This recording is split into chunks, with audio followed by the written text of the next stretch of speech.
সাবেক শিক্ষামন্ত্রী ডক্টর দীপুমনির স্বামী তৌফিক নেওয়াজ আর নেই। মঙ্গলবার রাত 10:30টায় রাজধানীর একটি বেসরকারি হাসপাতালে চিকিৎসাধীন অবস্থায় ৭৬ বছর বয়সে মারা যান তিনি।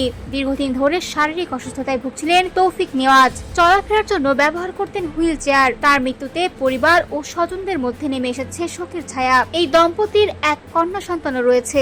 এদিকে স্বামীর মৃত্যুতে বর্তমানে কারাগারে থাকা ডক্টর দীপুমনি যাতে জানাজা বা শেষকৃত্যে অংশ নিতে পারেন সেজন্য সাময়িক প্যারোলে মুক্তির আবেদন করা হবে বলে জানিয়েছেন তার আইনজীবী গাজী ফয়সাল ইসলাম। বুধবার মুন্সিগঞ্জ জেলা প্রশাসনের কাছে আবেদনটি জমা দেওয়ার কথা রয়েছে। দীপুমনি বর্তমানে মুন্সিগঞ্জ জেলা কারাগারে বন্দী। ২০২৪ সালের ৫ আগস্ট আওয়ামী লীগ সরকারের পতনের পর ১৯ আগস্ট রাতে রাজধানীর বাড়িধারা ডিওএইচএস এলাকা থেকে তাকে গ্রেপ্তার করা হয়। এরপর থেকে তিনি কারাগারে রয়েছেন। তার বিরুদ্ধে দেশের বিভিন্ন স্থানে ৬০টিরও বেশি মামলা রয়েছে। প্যারোল হলো নির্দিষ্ট মানবিক বা জরুরি প্রয়োজনে কোনো বন্দীকে সীমিত সময়ের জন্য সাময়িকভাবে কারাগারের বাইরে থাকার প্রশাসনিক অনুমতি। নিকটাত্মীয়ের মৃত্যুতে জানাজা বা শেষকৃত্যে অংশ নেওয়ার মতো বিশেষ পরিস্থিতিতে সাধারণত এই সুযোগ দেওয়া হয়। ২০১৬ সালে স্বরাষ্ট্র মন্ত্রণালয়ের প্যারোল নীতিমালা অনুযায়ী নিরাপত্তা ও পরিস্থিতি বিবেচনায় বন্দীকে সর্বোচ্চ ১২ ঘন্টার জন্য প্যারোলে মুক্তি দেওয়া যেতে পারে। এ সময় সাধারণত